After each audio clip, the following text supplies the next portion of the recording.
So this week's episode is keep the main thing, which we talked about a bit in the weekly. But to keep the main thing, I just realized I have not been reminding people. I think I do in the bumpers on the podcast to please leave us a review. We could use more reviews on our podcast. There's a lot of people listening to our podcast, and only like 4 of you left reviews. We're sitting here and like the thousands of people who have listened to our podcast, and we have like 4 reviews. So please check us out. Leave a review, even if it takes 2 seconds, like on iTunes or wherever you're listening. It really helps us out. Makes me feel good. Makes me feel warm and fuzzy inside. Anyways, the keep the main thing is sometimes you get distracted in the everyday and you forget why you're doing something. And I think my favorite story to tell on this is an intern starts working at a tire factory. I'm probably butchering this, but go with me on it. An intern starts working at a tire manufacturing firm, and they're walking him through the process of creating a tire, from taking the materials, melting them down, forming them into the tire, building the belts,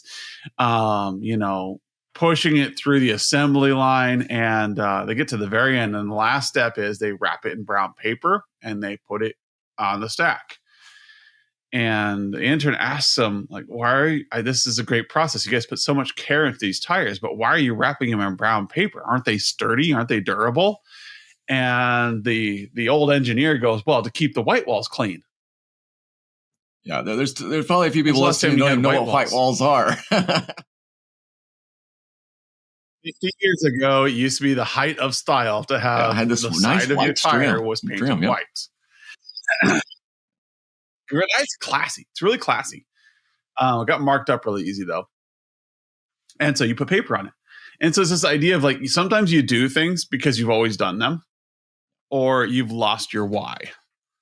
And so keeping the main thing is like, when I was doing a pitch to the angels, like a bunch of angel investors on Tuesday, we're just playing around with the idea of bringing in investors.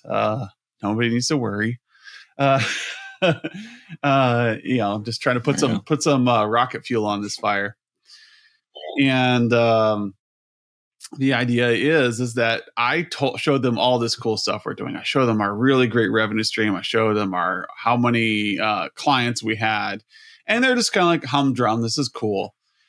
And then I started the product tour, and they're like, okay, that's cool. It's neat. We like how it looks. But you could tell, like, of the 60 investors in this room, that they were more interested in their wine and their comfy chair than they were in like the actual product I had, until I showed them a business goal. Like, one person asked a question like, so how are you helping me accomplish my business? Say I want to increase sales by 20%. And so I go, well, actually I have a slide on that. So I went to the slide of Acme Core, and I said right there, front and center on every single business is a business goal. And that business goal should always stay front and center. So no matter what you're working on, we know what this particular business is trying to accomplish. It stays the main thing. And all of a sudden, everybody got really interested in what I was saying. Like, suddenly there's a vendor who's helping me achieve my goals. Absolutely. Yep. What? If not selling light bulbs here, I'm actually helping you achieve your business goals. And so there was a long conversation of like, are we directly responsible for the 20%? No. But because we're aware of your 20% goal, we can say, hey, have you thought about to increase sales? Like, what's your big problem? Like, well, we have to travel a lot and we really can't travel as much as we want to. Like, what if you did like virtual sales? What if you did more online meetings? What if we could empower you to have better connections while on the road? Like, there's all these things that I know in my head that the business person does not. And they can weigh whether these solutions are going to help them or not. But it has to be a conversation. But if I don't know your goal, then I'm going to make the main thing technology. Well, it should be. It's not the main thing. Yeah, I know. In an ideal world, the nerds would say it's the main thing, but unfortunately, it's not the case. Right. Well, and I see this all the time in the IT forums. And sorry if I'm calling any of you listening out here, but it needs to be done. There was a question the other day of like this manufacturing plant needed more Cat 5 run. They need a whole makeover. And they're like, well, we got an in-house guy. Well, we'll let him run the Cat 5. And the IT guy's like, how do I convince them that this is a bad idea and that I need to run the cables? Well, What's wrong why with is that it a bad question, idea? Skip?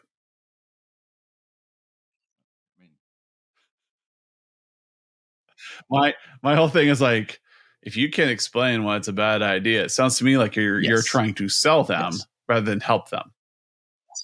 Like this, I'll bet you this maintenance guy on site manufacturing plant probably knows more about low voltage and knows more about than that you facility. will ever think about in your life.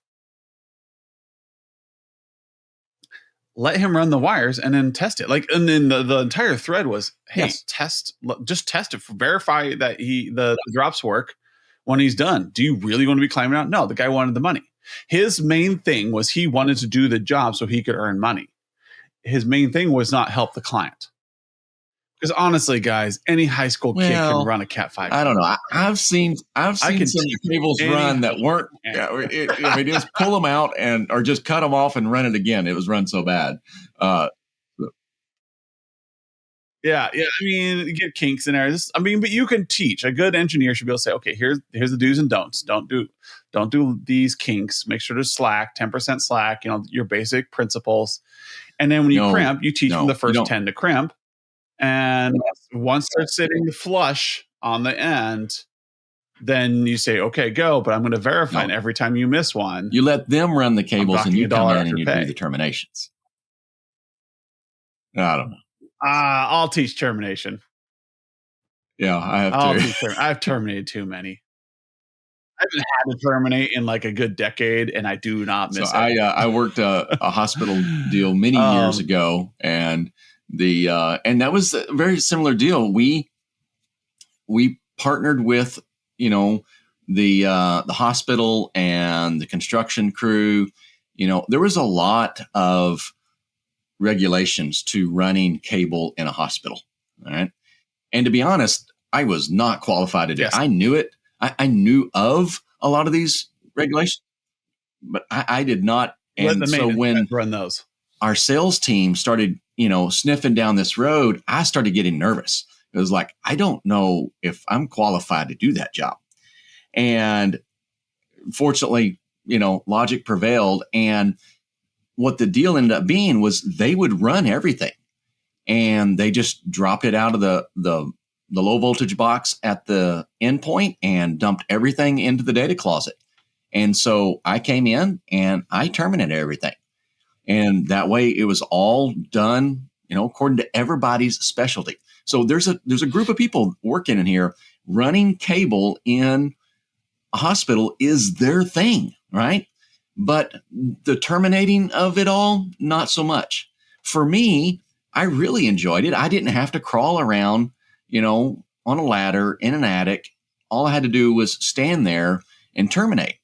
Now, I did end up having to terminate 1,800 cables in a period of about 3 days. Oh my God. Because they moved up the grand opening.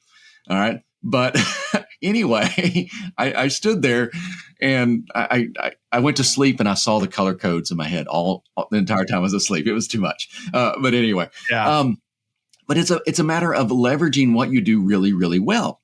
And so while that other contractor is off running cable, I'm out doing something else that I do really well. And the things that you do really well is what you typically make your best margin on. So rather than taking my time and doing it on a low margin activity, I freed up my time to go do other higher margin activities. So it is more profitable to really work with people in that aspect. And you used to say a phrase, what was it called? Dimes for dollars. Like you're prioritizing these projects where you're making dimes and you're missing out on projects where you could be making dollars. And you got to look at your MSP and think, are you covering the white walls for no reason? Are you still running cables because that's what we did in the 90s because it was so lucrative? Because today you've got better things to work on. A cloud migration, huge margins. Those kinds of things, huge margins. Coming in and doing a lunch and learn, training sessions are huge. Well, and so these big margin ticket items, maybe it's MSPs don't talk enough about margins. Like, hey, we really like to do these particular activities like tabletops or whatever it is you're doing, because the margins are huge. Like on a PC, it's like 5% or 6%, 7% on a license of Microsoft. Oh God, you're talking like a $20 license. You're getting how many dollars? $1.50 when you could be, and yes, sure, you make it up on bulk, right? You're selling 1,000 licenses. Right. But you just made a couple $1,000s. Or you can make a couple $1,000 doing a cloud migration that takes you an afternoon. And so what is it that is going to make you money versus cost you money? Or are you're like, I'm making plenty of profit at dimes. Okay, if you're happy, if you're your lifestyle business and you're making dimes, that's great. But if you help a company with their main goal, like increase sales by 20%, that's where the dollars come in. That's where all of a sudden they're buying things from you that have like a huge margin, like 150% margin. You're charging on billable hours. You're charging like you're spending $40 on an engineer. You're charging 120 for their time. Yep. That's $80 profit right there. Well, and everybody from a business perspective, if we kind of, for the moment, take technology out of this, I know a lot of people listening to the podcast are business owners, or you're at least responsible for a budget of some sort. And if you're looking at some things and you're looking at one product or solution or service, whatever it is, and you just see, yes, this is going to cost me X amount of dollars, and I'm going to get a box out of it. All right. I'm going to get, an envelope shows up every week, whatever it is. All right. This is just X amount of dollars going out. But you look at another solution and you say, hey, I'm going to have to spend maybe X amount of dollars, maybe the exact same amount, but this is going to help me. All right. If you're running a business, you probably need some help, right? If you're running a department, I don't think any of us are, just awash in free time. So if someone can actually come in and help you, you're going to be interested in working with them because they're going to enable you to do more. And that's got to be your focus. How can you help your customers? I know we use the service phrase a lot. It's not how you can provide IT service. It's how you can help your customers and their business. And you've got to be able to focus on that. Yeah. We've been going to a lot of conferences lately. It's been eye-opening for me watching people. They're looking for one more thing to sell. They're looking for something to add onto their stack. What people need to be doing is stopping the tool sprawl and be focusing on delivery. But delivery isn't top of mind for a lot of engineers. It's not the main thing for engineers. The main thing for engineers is I want to be able to deliver cool stuff. And they see something shiny. They see a shiny new tool at a conference and they want to buy it because it gives them something to do, something cool to work on, the next cool thing. And then you walk over to a booth like Humanize and we're here to say, hey, look, we're not going to give you a new tool. We're going to give you the ability to talk to your customers about the important things. And so we're simplifying your life. It's not as sexy as that shiny new pen testing tool or that really nice new PC management tool that's going to allow you to do 6 more things, or that RMM that costs $1 an endpoint less, or 10 cents an endpoint less, and you're going to make more margin off that instantly. Yeah, that margin may be cheaper, but how much is the lift to get there? How many hours are you spending? The point is spending more time on the client experience, spending more time talking to a client about how can we help you achieve your goals. That is going to make you money. That is going to help you focus which projects to prioritize. It's like this week in our weekly update on Thursday, we were talking about how you need to speak your client's love language. Like, what is it that matters to them? You could work your butt off going to this client and terminating 1,800 cables. They won't care. So the natural thing about an MSP is, oh, we need to tell them what we did. Otherwise, they won't appreciate us. So we're going to tell them how Skip terminated 1,800 cables. Now, think about a marriage for a second. Just let's talk about just any relationship you're in with a human being. And they constantly brag about all the things they've done for you. How does that sound? Like, do you really enjoy being around that person? I cleaned your room for you. I changed the oil in your car for you. You know what? All that person wanted to know is, do they look pretty today? Are they doing a good job as a parent? They want some kind of verbal affirmation that they're doing well. But you're doing all these things for them. You're chopping wood for them. You're changing the car oil. You're running around, and all they want to hear about is that they're doing well. And you never say that. That's how relationships drift apart. It's not because you're not working hard. It's because you're not working on the main thing. And so in a business, when you work on that, hey, I'm going to help you this year get to that 20% sales goal. And even if you don't end up with a project that helps them, knowing that you tried and were cognizant in every meeting with them of their goal makes them feel heard and valued as a customer. And now they're more willing to reciprocate that. Like when you say, hey, you know what? I know that we're trying to grow by 20%, but if we don't take care of these two issues real quick, it's going to cause some operational inefficiencies that might hurt that. Now you're talking in context. Now what you say matters. That perceived value. So let me put in the context of that hospital that I was doing. And so we've been working at this hospital a lot. And so regular meetings with them was, a common thing. And had we gone into that meeting after my big cable push and said, hey, we terminated, X number of pairs and we installed, this many patch panels and we did this much, cable management and we installed, X number of switches, and we just run through the list of what I see so many times MSPs are doing. X number of PCs patched. We identified, 14,000 vulnerabilities or what. They just run through all these lists and it's just data that's not really interesting. What was really important to this hospital was they had this giant ceremony. All right. So this was their emergency department. Right. It's not the emergency room. Right. They got a little offended. I learned that you call it the emergency department.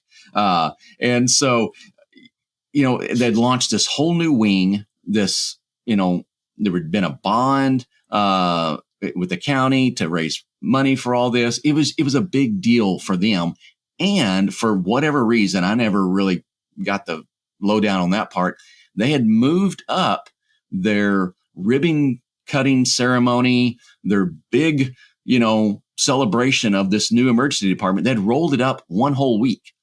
And that's why I spent an 18-hour log straight, 18 continuous hours in one data closet, terminating all this stuff.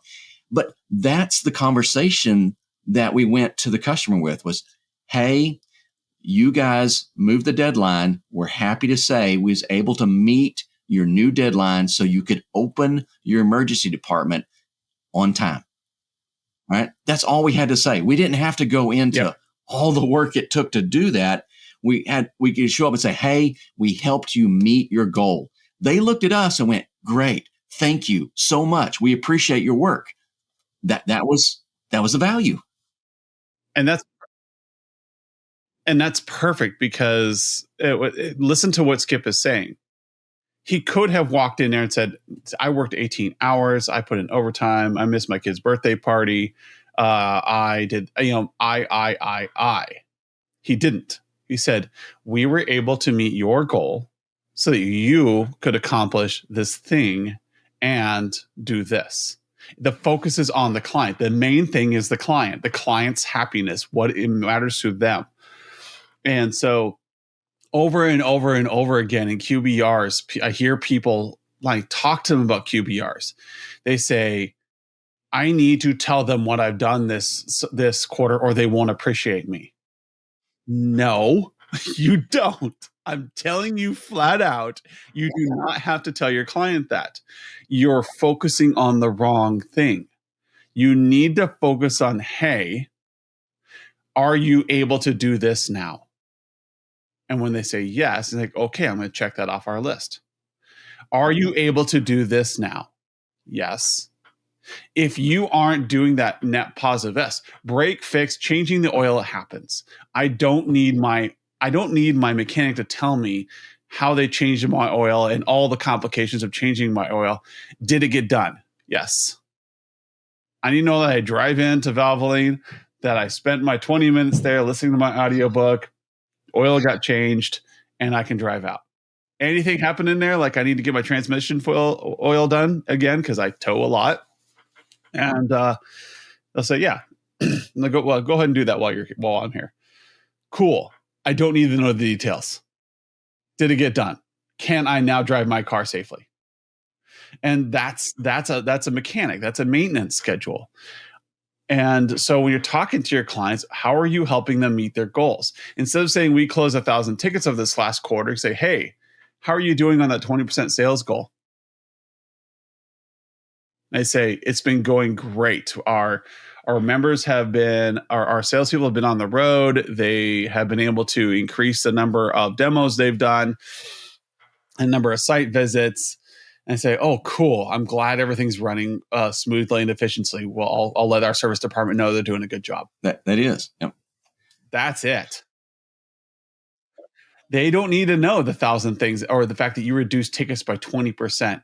You can say, hey, how have things been going with the company? And they say, it's been going really well. Awesome. Because we've been working really hard to make sure that there's not as many interruptions to your day. Because I know that was a big thing for you, is that we kept getting the day interrupted.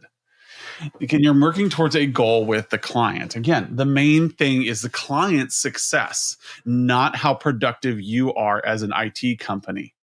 And we get lost in that. And it's because you're not feeling valued as an IT company. And if you're not feeling valued as an IT company, it might be because you're not working on the right thing.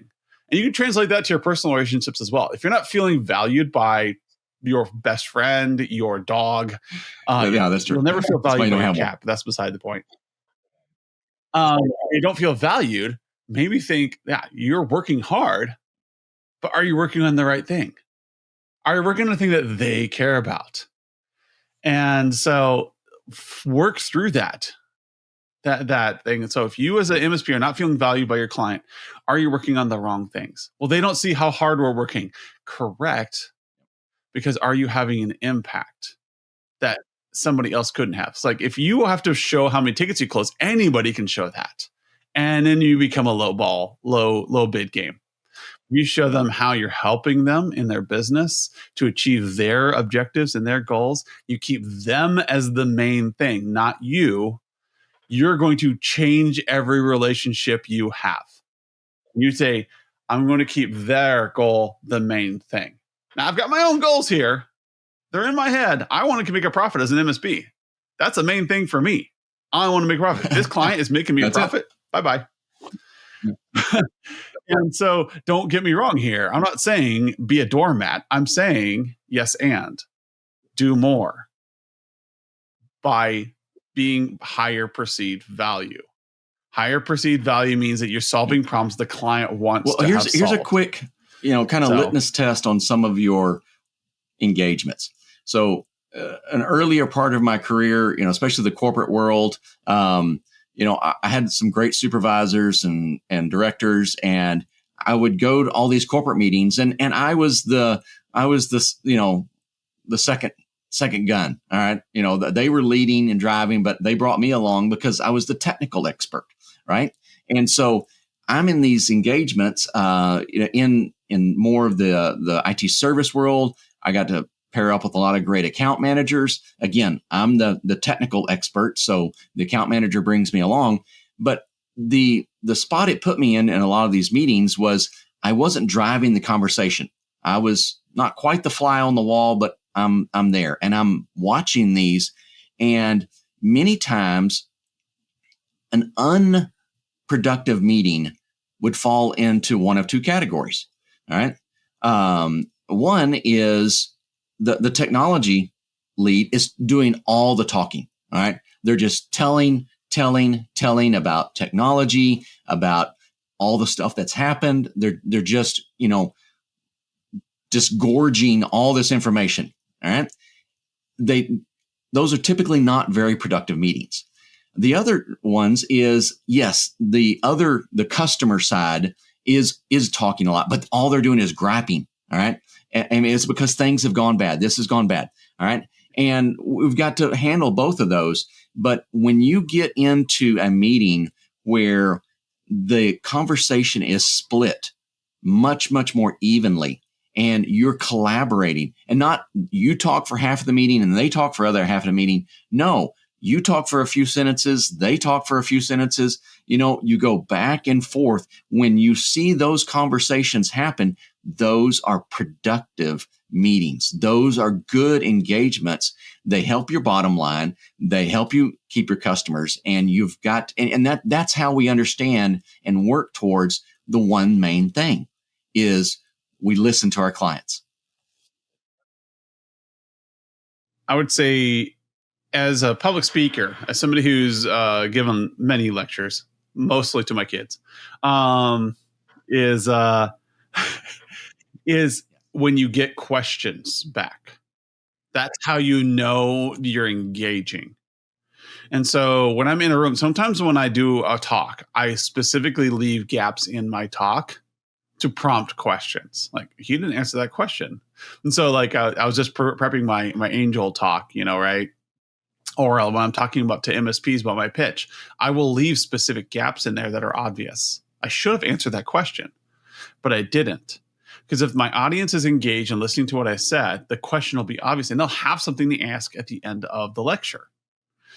And so that kind of prompts a good conversation afterwards. If you're in a meeting and they're asking engaging questions, what's not the cost? Usual, like elevator conversations, because they're trying to be polite, but they're actually like, okay, so let me know, like, so if we upgrade our internet, that'll allow our salespeople to do what? Like, well, they could have high definition streams of their sales calls rather than driving on the road. They could also deliver high value content via StreamYard or other solutions. And they could be having multiple meetings at a time, which means that you could have 5 sales engineers working in an afternoon on 5 separate sales calls, having a world-class feel to them, rather than sending them on a $2,000 road trip. Oh, so that's a great question that you have prompted at the end of this. Means that you're trying to solve their sales problem. And now they're just trying to like cover the things in their head, like why. So after the angel meeting, like I had a lot of these questions, like, so how are you helping me get 20% more sales? Like, well, it depends. Where are your roadblocks? Maybe you need to have QR codes available so people can buy more instantly. Maybe you need to have a better way of selling on the road. Whatever it is, it's your roadblock that you've identified as a business owner. That is what I want to help you solve, because I don't understand the problem, but you do. But I've got technologies floating around in my brain that you may not know about. Maybe you're having a hard time with customer service on the website. Maybe ChatGPT would be a nice solution for you. There's some great chatbots out there we can help you research. These are things, and then they ask questions. What do you mean? Like, well, natural language AI has come a long ways, and when you talk to it now, it can actually answer questions about content you have on your website. So if you get a lot of content on your website, it might be a great idea to have a chatbot on your website. And so you can answer questions like this because now they're asking you questions, and then you can ask them questions, and it goes back and forth. Everybody's winning. That's when you know you have a successful conversation with anyone, is when they ask questions. So I love this topic. We should probably do this topic more often. We're at 30 minutes here, so I need to cut it off. But keep the main thing, people. And that's all about building relationships. Relationships matter. There's something you have to keep in focus. What is it that the person across the table from you wants to accomplish, and how can you get them there? That's the main thing. Your main thing is, how are you designing profits? Their main thing is, how are they doing profits? But how? How are they get there? How are you going to help them? And then you will feel valued. They will feel valued, and you'll start making dollars instead of dimes. Thank you, everyone. This has been a great topic, and I look forward to next week's conversation.